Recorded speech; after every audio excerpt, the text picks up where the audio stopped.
السلام علیکم ورحمۃ اللہ وبرکاتہ۔ الحمد للہ رب العالمین وبہ نستعین وبعد۔ محترم ناظرین، یہ رجب کا مہینہ چل رہا ہے۔ اس مہینے کے اندر مسلمانوں کے اندر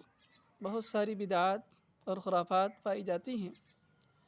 اور مسلمانوں نے اس کو خود اپنی طرف سے گڑھ لیا ہے، یہ شریعت کا حصہ نہیں ہے۔ تو میں نے مناسب سمجھا کہ رجب کے مہینے کے تعلق سے کچھ باتیں آپ کے سامنے رکھوں تاکہ آپ تک دین کی صاف ستھری بات پہنچ سکے۔ تو سب سے پہلی بات اس مہینے کے تعلق سے ہمارے ذہن میں یہ رہے کہ یہ مہینہ حرمت والے، احترام والے 4 مہینوں میں سے ایک مہینہ ہے۔ جس طریقے سے حرمت والے 4 مہینے ہیں، اسی طریقے سے ان 4 مہینوں میں سے یہ رجب کا مہینہ بھی حرمت والا مہینہ ہے، احترام والا مہینہ ہے۔ لیکن ہم مسلمانوں نے اس کے اندر بہت ساری بدعات ایجاد کر لی ہیں۔ مختصراً ان بدعات کا میں تذکرہ آپ کے سامنے کروں گا۔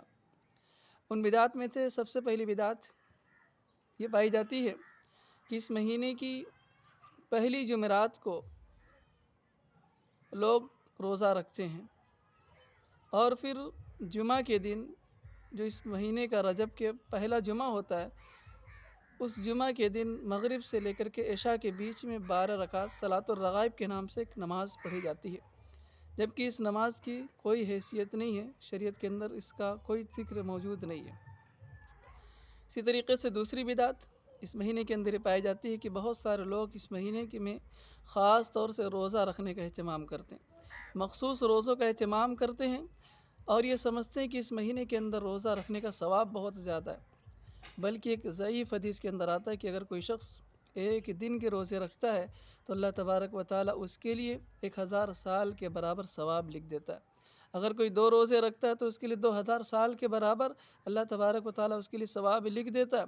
یہاں تک کہ اگر کوئی شخص 7 روزے رکھتا ہے تو اللہ تبارک و تعالیٰ اس کے لیے جہنم کے سارے دروازوں کو بند کر دیتا ہے، اور اگر کوئی 8 روزے رکھتا ہے تو اللہ تبارک و تعالیٰ اس کے لیے جنت کے سارے دروازوں کو کھول دیتا ہے، اور اگر کوئی شخص 15 دن کے روزے اس مہینے کے اندر رکھ دے تو اللہ تبارک و تعالیٰ اس کے سارے گناہوں کو نیکیوں میں بدل دیتا ہے۔ یہ ضعیف اور موضوع حدیث ہے، ضعیف اور موضوع روایت ہے۔ لوگ اس حدیث پر عمل کرتے ہیں، اور اس حدیث پر عمل کرتے ہوئے روزہ رکھنے کی کوشش کرتے ہیں، یہ حدیث صحیح نہیں ہے۔ اسی طریقے سے ایک بدعت اور اس مہینے کے اندر پائی جاتی ہے کہ 27ویں رات کو لوگ عبادت کے اندر گزارتے ہیں۔ 27ویں رات کو یہ سمجھتے ہیں کہ اللہ کے رسول صلی اللہ علیہ وسلم معراج پر گئے، آسمان پر گئے، اللہ تبارک و تعالیٰ نے انہیں نماز جیسی اہم فریضے کو تمام امت مسلمہ پر فرض کیا۔ اس وجہ سے لوگ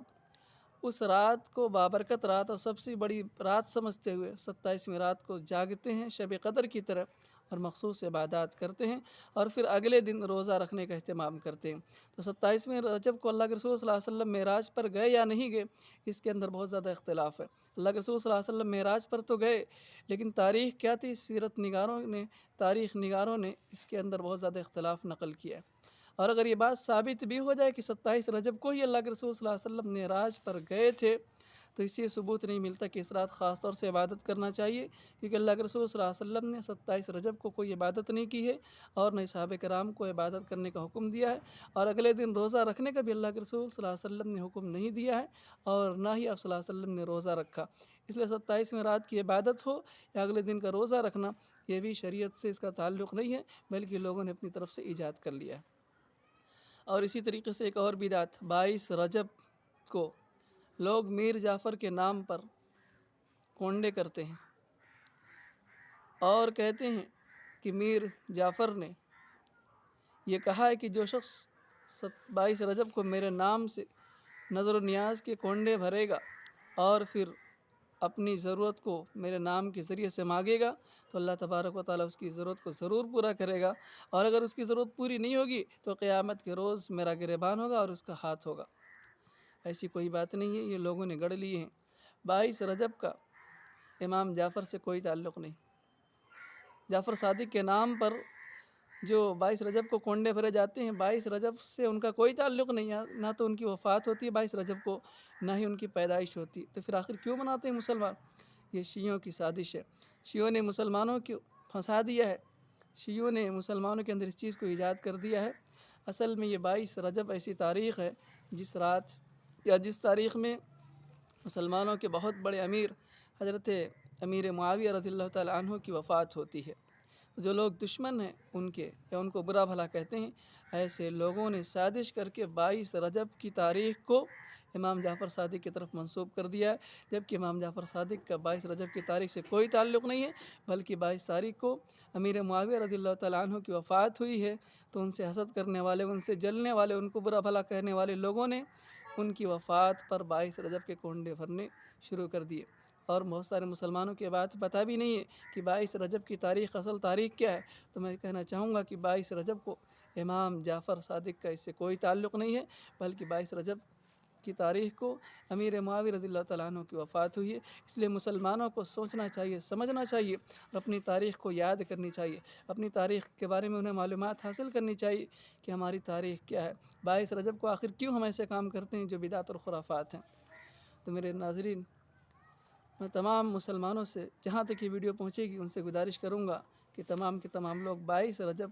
یا رجب کے سارے مہینے کے اندر جو بھی بدعت اور خرافات ہم مسلمانوں کے اندر ایجاد کر لیے گئے ہیں، ان سے اللہ تبارک و تعالی ہم سب کو بچنے کی توفیق عنایت فرما، اور جو صاف ستھرے اسلامی تعلیمات ہیں اللہ تبارک و تعالی ہم سب کو ان پر عمل کرنے کی توفیق عنایت فرما۔ آمین، تقبل یا رب العالمین۔ السلام علیکم ورحمۃ اللہ وبرکاتہ۔